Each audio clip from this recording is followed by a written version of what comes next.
We're back once again. It's another episode, the weekly win streak, TP3 bets. What up, bro? Back in here on this fine Wednesday off some daytime MLB, off some great NBA playoffs. It's another great day to be out here and bet on sports once again. What up, bro? How we doing today, my brother? We're doing great. I just got the notification on X that we're live. That's great. That's the first time I've ever got the notification, so it's good. It means that it's working. But we're doing, I guess great was a bit of an overstatement. We're doing all right. How are you? Man, we're doing good. Just hanging in there, bro. It's been a long week so far, but where it's almost weekend time. We're 1-0 so far today. We had the over in the Diamondbacks and the Giants. Easy winner. I just finally got tired, bro, doing the same shit over and over again. So, I've switched things up a little bit in MLB, and it's been paying off for me the last couple of days. So hopefully that'll keep on working its way out. I just looked at both these pitchers, saw they're two of the worst pitchers in baseball, and I was like, the fuck are we doing here, man? Fade, take the over. Shit cashes in the fourth inning. What about you? No, we're 0-1-1. Guardians fucking suck, just like every other Cleveland fucking sports team. Just a joke. The only fucking sports team that you can wear on a shirt is Ohio State in Cleveland without feeling like an absolute clown. They all suck. Anyways, we're 0-1-1, and we got smoked yesterday too. But maybe today will be different. We got MLB, NBA, fucking hurricane outside, all sorts of crazy shit happening all at one time, but it's going to be a great evening. We have two NBA matchups, and I most times like when baseball is all day. It's great. We get to watch baseball all day. How did your 2 for Tuesday special go? I know a lot of people were trying to rock and roll with that. Yeah, we had a decent bit of people buy the package. Unfortunately, what's up, George? How we doing today, man? Unfortunately, we ended up going 2 and 3 yesterday. The one of the losers, though, of course, was the fucking max play. It was just a tough beat, honestly. I had the over in that Thunder game. We felt 3 points short. I mean, the Nuggets couldn't do a damn thing in the fourth quarter. Really felt like it was the right side. We just had both teams have bad droughts, and both teams went like 6 minutes in the second half without scoring a bucket. We barely missed. So would definitely take that one again. Hey, George says it's nice in Maryland today, bro. Hell yeah, that's what we like to hear. But so I mean, not terrible, honestly. I mean, we cleaned up in MLB, went 2-1, and I mean, we almost swept the board in MLB with a fucking grand slam in the ninth inning, gave it up. But you know what? I couldn't even be mad about it because the Blue Jays hit a 3-run homer to take a 1-run lead in the eighth. So can't really be mad when it goes that way, So at least we got the Tigers in extra innings, and we live to see another day. So yeah, man, we're excited for another day here, and we're excited to get things rocking and rolling. With that being said, bro, we got a lot to talk about on today's show. Before we get into anything, do you have any final thoughts on the Cavs? If they run it back with this same 4, I will literally break into Rocket Mortgage Fieldhouse, and I will take a massive fucking dump center court. If you run this same 4 back, I'm taking a shit on center court. I don't care what happens to me. It has to happen. This is a joke. This is a joke. It's a joke. The front office, Dan Gilbert, comes out with the post today. We have a great young core. We've learned a lot. You didn't fucking learn shit. You did the same fucking thing you did last year. The exact same thing. First round exit. And I know they beat the Heat. They're not even a fucking playoff team. They're a glorified fucking participation trophy. Bullshit. This team sucks. $90 million, Jared Allen. Where was his fucking ass at the end of the game? On the bench, because he's unplayable for $90 fucking million.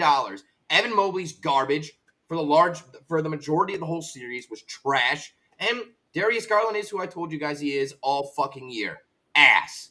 I swear, T, if they run this 4 back, I'm gonna ask you to ship me Zachary Rotisserie, whatever the fuck his name is, jersey. Give me a Trae Young jersey, and I'm changing fan. I can't do this. I'm literally at my wit's end with this fucking team. Well, I'm sorry, bro, but if you're at the wits end of that team, you don't want to be a fan of my team. I promise you that. We'll find you another team though for sure. Just kidding. We'll take you over here, but I'm gonna go ahead and tell you it's not gonna be any more fun. We'd be more than happy to have you over here though. Yeah, man. I mean, if I'm being honest with you, I thought it was one of the most. I'm not even saying this to like be mean or anything because I lost money on them. I thought it was fucking pathetic, straight up. You go by 19 points and you let a team when you're on the brink of elimination come back like that and go on that kind of run. I mean, Tyrese Halliburton was shooting fucking practice 3-pointers wide fucking open in the game. Like, I thought it was inexcusable. I thought it was pathetic, and I thought the Cavs should have been embarrassed with the way they closed out that game. So, terrible performance down the stretch by the Cavs. That was just awful to even watch. To be honest with you, bro, I didn't even watch the last like 4 minutes of the game. Once you hit your Donovan Mitchell over, I was cheering for you on that. I said, fuck this shit, and turned on the went ahead and turned on the Tigers game because it was getting really stressful and it was extra innings basically. So I was like, I'm not watching this crap anymore. I agree with some of what you said. Like, I think Cleveland needs to move on from one of the big four. Which one? I think Jared Allen, but are you really going to get that much in return for Jared Allen? Probably not, but I think they need to move on from one of the guys and shake it up a little bit. But you know what they're going to pitch is that we had injuries, we weren't 100%, blah, blah, blah, and that's going to be their pitch here, and they're not going to break it up. So I got bad news for you. So then also, too, one last point here on the Cavs because I can tell Bro's about to cry. I thought nobody lost themselves more money in the second round of the playoffs than Ty Jerome. He was terrible in the second round of the playoffs, and I think that he went from being a guy who's probably getting $19 million as a free agent to probably re-signing in Cleveland for like $7 or $8 million. Honestly. Yeah. He probably lost himself $10 million. Oh, 100%. He fumbled the bag big time. He did hit those couple of big threes in the fourth quarter to like kind of bring us back, and it's just like, dude, where the fuck was that all series? But yeah, man. And also, DeAndre Hunter. Now I know why you guys gave him up for a fucking bag of chips. The dude is ass. He's fucking terrible. He didn't even play defense. Well, apparently his injury he has to his shoulder. He would have missed the rest of the season if it wasn't the playoffs. But yeah, dude, I mean, DeAndre Hunter's just turned into like a perimeter scorer. He's not a fucking defensive player at all. DeAndre Hunter's turned into like your worst starter, like sixth man. He is not like what he's worth contract. Yeah, I agree. And like, dude, you're so right. And it made my blood boil when you said it because I was thinking about this. That's what they're going to do. They're going to say we were hurt. We were injured. That's why it didn't work. No, it didn't work because these guys suck. They suck. We need to trade Jared Allen and Darius Garland. Package them and get them the fuck out of here. I would love Jared Allen, Darius Garland, and a first-round pick for Giannis. Just do it. Get it out of the way. Then LeBron can get out of the Lakers contract. Maybe he comes to Cleveland. Then we got two guys that are in a small market. Like, dude, Donovan Mitchell. No to the LeBron part. The Giannis part, yes. You probably have to include 3 first-round picks, though. 3? Absolutely, bro. It's Giannis Antetokounmpo. He's worth more than a first-round pick, Jared. I'd rather have Jalen Green, Jabari Smith, and 2 first-round picks than that trade you just offered. Jalen Green and Jabari Smith? No. And 2 Jalen Green, the guy who put up 8 fucking points in every single game of the playoffs? Hell no. Maybe. He's like 22 years old, though. Darius Garland's what, 24, 25? Yeah, but he's an all-star. He's an all-star. He's been on the all-star team. Worst all-star in the NBA. Evan Mobley. Sure. He was easily the worst. Evan Mobley made the all-star game, dude. That's more laughable. And he won Defensive Player of the Year, but you're right. I didn't think either of those guys deserved to make it over Trae Young, and I'll stand on business there. I agree. Golly. Bring Giannis. Giannis and Donovan, 2 small market guys that stage small market, teaming up. I think there's something to be said there. There's heart there. I could really go for that here. Give me Yanni. Yeah, give the Hawks Giannis. Fuck, I think anybody could go for it. I was like, wait. Okay. Anyway, that being said, you know y'all are here because you don't want to hear us talk about Cleveland sports. Y'all want to hear us talk about the MLB and give out free picks. Bro, before you do that, you want to tell the people where they can find your VIP card for tonight, and then we'll get into it. Oh, yeah. It is Wednesday, which is hump day. Every Wednesday, guys, it's half off hump day. My VIP is only $12.50 for the week, and only, I think, $35 for the month. And I'm doing the PGA. We got the PGA Championship. That starts tomorrow morning, guys. And guess what? I already have plays except for matchups locked in. I have a few top round finishers. Matchups have not been released. They're going to be released at 7:30 p.m. Eastern, which is just in a few hours. So I'll be studying that while the NBA games come on today. Guys, if you want PGA Tour, if you want all the locks, go to the SoBet get signed up. T, where can they find your action? Where can they find the lock skis? Yeah, I'm also on SoBet. Use code TP3 or BroBro to go over there. Or if you guys don't want to be on SoBet, fan bases as well. And if you use code TP3 and you're in here, you can get 40% off VIP picks. We got all those on a fantasy podcast today. Yeah, we pretty much are a fantasy podcast today. But yeah, so we got VIP picks over there as well. We're already 1-0 today, and we're going to try to go 3-0 today in MLB, 3-0 today in NBA. With that being said, let's get into it here, bro. Where are you taking us for the first play of the show? I'm taking us right back. I'm taking us to Philly. This is revenge. This is a lot of different. Goddamn ring light. This is a lot of different trends and angles, but historically, doubleheaders split. Okay, historically, the one team wins the one team wins the other.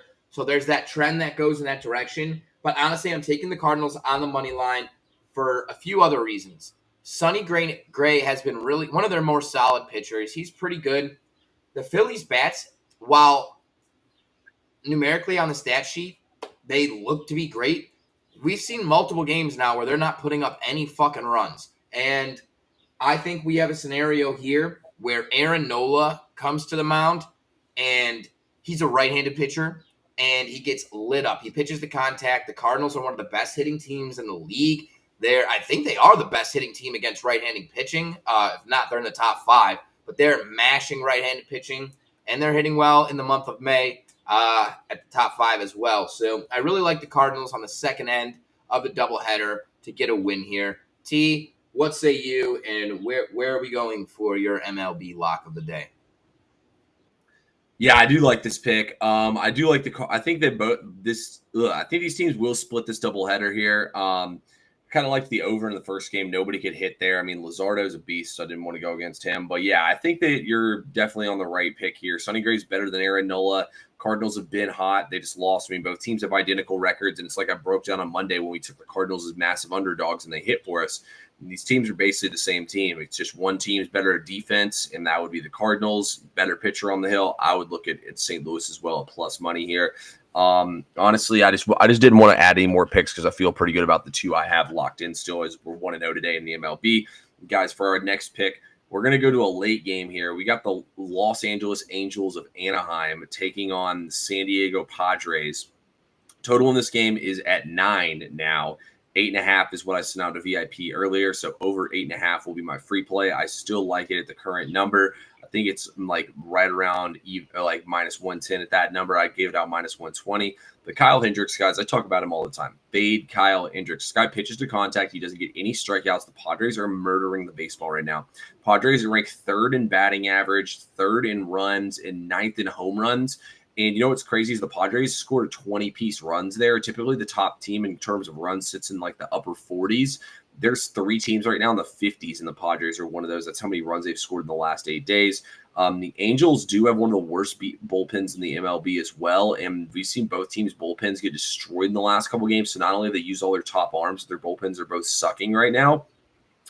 Randy Vasquez is arguably, in my opinion, the most overrated pitcher in baseball when you look at his numbers. Sure, he's a 3.76 ERA.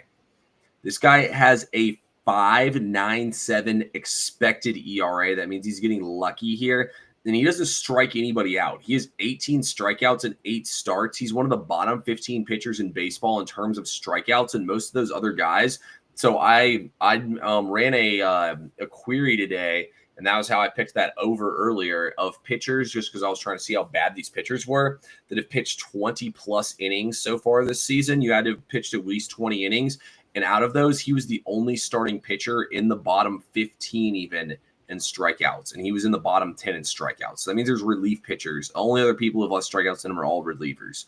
And last but not least, the Angels are 12-6 to the over as an away underdog. And for what it's worth as well, the Angels offense is actually not playing that bad. Yes, they strike out a shit ton, but they're 5th in runs scored. They're also 3rd in home runs, and they're 3rd in walks in their last 8 games.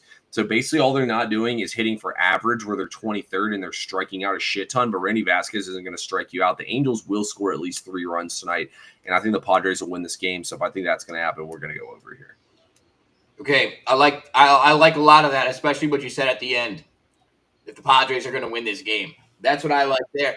Bro, the Padres are going to have runners on. Neither of these pitchers are going to strike anybody out. The ball's going to be in play all game long. So I'll take the over. Bro, I don't know if I said that. I feel like either we were talking privately or maybe it was on this show. But during the beginning of the season, I'm like, man, did Kyle Hendricks retire? Like, he's not, like, he's gone. I like to fade him. He's not on the Cubs anymore. He's on the Cubs, right? Yeah. Was. So I'm like, what the fuck? This dude, all right, fine. I lost one of my favorite fades. And then all of a sudden, I was just, like, scrolling through the games. And it was like, I scrolled and I saw it and my brain processed it. And it was like, Eureka. And I scrolled back up and he's on the fucking Angels. Unreal. All right, cool. Nice. We love it. So that's the MLB for the day. We have NBA. We have Celtics, Knicks. And obviously we have the late game with Golden State taking on their rivals, taking on the team that may end up taking them down and ending it all today in Minnesota. But we'll start with the early game at 7 p.m. Knicks, Celtics. I mean, Celtics have no Tatum. It's over. They can't play with the Knicks. They can't compete with the Knicks. They can't run with the Knicks, can they? Can they? Yes, they can. I think it's the biggest pros versus Joes game of the NBA playoffs so far. I mean, you look at the Celtics. Jason Tatum's out for the season. Celtics down 3-1. Everybody on planet Earth is going to be like, okay, we'll take the Knicks here. We'll take the Knicks money line. It should be easy. The Knicks will get it done. Not so fast, my friend. The Knicks have fallen behind by 20 points in the first half of both games of this series so far, played in Boston. I think that goes to say something here. The Celtics, I mean, I feel like this is like a circle the wagons one last time spot for the Celtics. Celtics changed ownership after winning the championship. They know that changes are coming, that they're going to break the roster up because they can't go this deep in the luxury tax. They hit like insane penalties and whatnot. I mean, Jason Tatum was their brother, and they watched him tear his Achilles out there on the court. They're not just going to lay down here and lose this game. I think the Celtics come out here, do it for Tatum, one last ride together, one last time at home for the home fans. We know how crazy Boston fans get. Boston hates New York. All that stuff is in play here. I think the Celtics come out here max motivated and actually run them out the gym, to be honest with y'all. I don't think this game will be close. I think Boston's going to hit a shit ton of threes here, and I think they're going to push their pace as well. So I absolutely love the Celtics in this game tonight. I think the Celtics win this game by double digits, and I think they beat them down early as well. So give me the Celtics in this game. This is the circle the wagon spot. They'll get closed out in New York in 6. Yep. Oh, one last point I forgot. There's no NBA game scheduled for Friday night. Y'all think the NBA really wants to have no game on Friday night? Come on now. Yeah, you hit the nail on the head. All aspects. I mean, I couldn't agree more with everything and anything that you said there, especially the NBA being a business. Guys, the Cavs already got clinched out. We're looking at a situation where it is almost inevitable that Denver gets clinched next game. They just don't. It's almost inevitable. There's no way we're going to see all these games not go 6 or 7. Like, they need the NBA needs the money. They need the money. And the Celtics and the Knicks, those are the two biggest markets outside the Lakers in the NBA. Celtics, Knicks, Lakers. That's it. Big money, viewership. It's going at least 6, but I'm here to tell you, I think it's going to go 7. And here's the reason before I get you to my pick, just really quickly. I think there's something to be said. People are worried about the Celtics having to adjust. Their play style doesn't much change. It doesn't much change. They have a lot of plug-and-play players, from Peyton Pritchard to Drew Holiday, who can play 1 through 3 and defend 1 through 3. You have Jaylen Brown, who can defend 2 through 3, 2 through 4, depending on who's at the 4. You have a lot of different guys out here. I think the Celtics might go small. They might cut they don't really play people anyways. I think they're going to go 6, 7 deep and just run and gun, lace threes, and go balls to the wall. And I think the Knicks may not be able to adjust to it. They may not be able to adjust to it. Cat's not ready for that. His conditioning is fucking ass. And Mitchell Robinson, they're not going to be able to play him. But I'm here to tell you I like Peyton Pritchard. Over 14.5 points. Guys, if you think that we just like go through and we take 5 minutes to make a pick. I want to just give you a quick synopsis and story. Myself, TP3, and another handicapper this morning, we were on over an hour-long conference call, 3 ways, breaking down plays, running through stuff through an algorithm, AI, everything. Listen, I love this play. I think everyone's going to jump on Jaylen Brown. Everyone's going to jump on Derek White. But the fact is, Tatum going down opens up defenders. You have OG Oganobi or whatever the fuck his name is, great defender. And then you have Bridges, great defender. So I think Peyton Pritchard's going to be the one that benefits from this. I think he's going to pop. He's going to shoot a lot of threes, and I think he's definitely going over 14.5 points. T, what say you?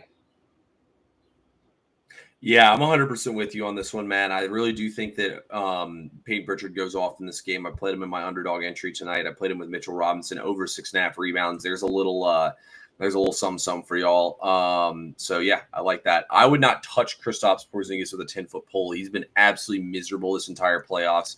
I don't think Tatum going out adds any value to taking him. If anything, I would look at like Horford, but I think Kristaps or even Derek White rebounds. Derek White's rebounds have been great so far this series. Yeah, I look at Derek White rebounds too. Yeah. It's going to be a group effort. It's going to be a group effort recouping those rebounds for sure. T, what do we got for the late? What do we got for the late game?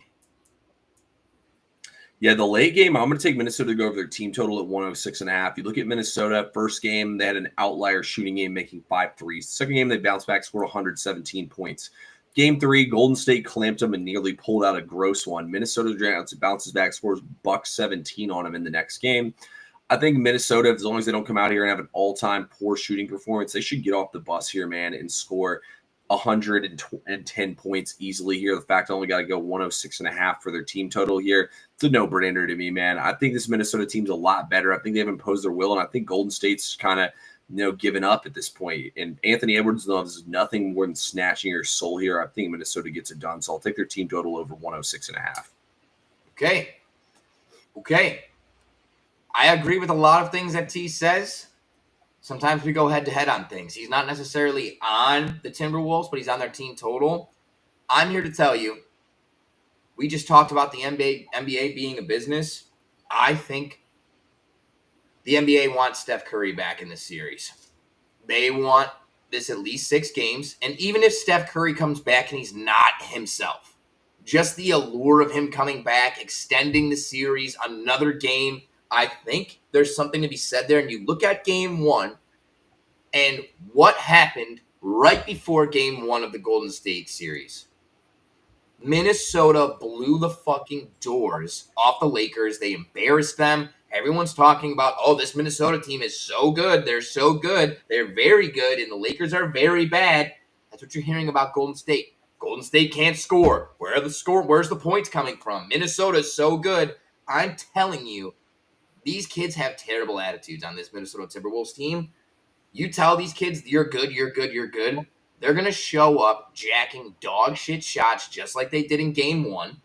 I think this is going – I don't think either team is scoring 100 points. And I was going to take the under 106, and I looked at it, and I'm like, why the fuck is this only 106, though? They just scored 107. That was fishy to me. I'm like, they are trying to get you to almost – I feel like they were trying to get me to take the over. And I'm like, you know what? This has to be Golden State. Why are they giving so much talk about Curry's rehab? He's going to come back. It shouldn't even be a conversation if they're getting eliminated. This is just a movie, and we are like an hour and 15 minutes in, and the villain that you thought died is about to come back. And that's what this game is. It's Golden State plus 10.5, and I sprinkled on the money line as well. I'm okay with being wrong. It's all right. I've been wrong for I think Golden State is fucking miserable, and I think they suck dick, and I think it's insane they even made it this far, to be honest with you. Look, there's a reason why to take the spread. I think the spread is very backdoorable, as even we saw last game when Golden State tried to backdoor the spread. They won't quit and give up here. With all that being said, though, I think that this is more of I think the money line is 0 chance here. Now, I could be on old exposed takes for saying that tomorrow, but I think the spread very much is in play here. Personally, I consider taking Golden State in the first half here. I think that's where I'd rather get them. They've covered the first half in 3 out of 4 games of this series. And I believe they've been winning at halftime of 3 of the 4 games in this series as well. So I'd rather hit them early than anything. Denver asked us about hockey. To be honest with you, bro, I don't even know I don't know I guess it's Florida Panthers. I don't know where the Maple Leafs are located, so I don't know anything about hockey. But if anybody's got hockey plays, put them in the chat. Yeah, I couldn't tell you Denver. Sorry, brother. Yeah, sorry, bro. But if anyone has got hockey, throw them in the chat. But yeah, that's what I like today. Bro, anything else you want to talk about before we get up out of here, man? No, not really. I'll tell you though, if you parlay Golden State money line with Boston money line, it's plus 625. Yeah, you know why it is? It's cashing. Because it's a donation. It might be, but hey, you know what? I'll cheer for Golden State to win the game for you, because as long as Minnesota scores points, that's all that matters to me. But I mean, bro, I think this team's terrible. I don't disagree with you, but why are the numbers what they are? Why? There's just no fucking way it should only be 10 points in an elimination closeout with Golden State having nobody. And we see that their offense is cooked. It just, to me, it's like they're begging you to say Golden State's cooked. They're showing you the line that says Golden State's cooked. Maybe I agree with you on the money line. I might be a little overzealous and just think that the NBA is so fucking rigged after what I just saw in the draft. But it's one of those feelings, man. It's one of those feelings. It's just... What do you think the spread should be here? What would the spread need to be for you to take 13 and a half, 14 and a half. You would take Minnesota minus 14 and a half if that was the spread? Tell me it's going to be a fucking blowout, and I'm happy to take really it. That number I would definitely take Golden State, but I mean, I guess you're definitely not wrong. But at where the line is now, they're basically, it's like a sales pitch. They're pitching that Golden State is done. They're giving up, but they're not willing to fucking put their balls on the counter. 10 points? I mean, that's a couple of threes, and we're right there. Like, I don't know, man. Like I said, I could be totally wrong on the money line. There's no way it should be 10 and a half. There's no way. 10 and a half, you have to play Golden State, and if you don't, you might win. You might win. I don't know, man. For sure. Hey, well, however you play tonight, guys, best of luck. That's all we got for y'all today. 3 plays each we gave out for y'all on this stream. We appreciate y'all coming on and rocking with us once again today, man. We go live at this time every single day. Tomorrow, actually, probably won't be live. There's only one NBA game. Let's see MLB. I bet you all the MLB games are early. Usually when there's MLB, it's just not. Yeah, tomorrow there's only 2 MLB games at night, so we will not be live tomorrow. We'll be back on here live once again Friday. Bro, I want to tell the people where they can find all your plays every day. Yeah, SoBet. Get over there. Half off hump day, 50% off my weekly package. It's $12.50, and then my monthly package is $35. We're crushing it. We're killing it. PGA Championship starts tomorrow. T, where can they find your plays? Yeah, guys, y'all can find all my plays every single day on SoBet. Use code TP3 or Fanbases. Use code TP3 on Fanbase to get 40% off. Now, let's go for another winning day in MLB. It'll be 3 straight. We finally had a losing day yesterday in the NBA. It's time for us to get right.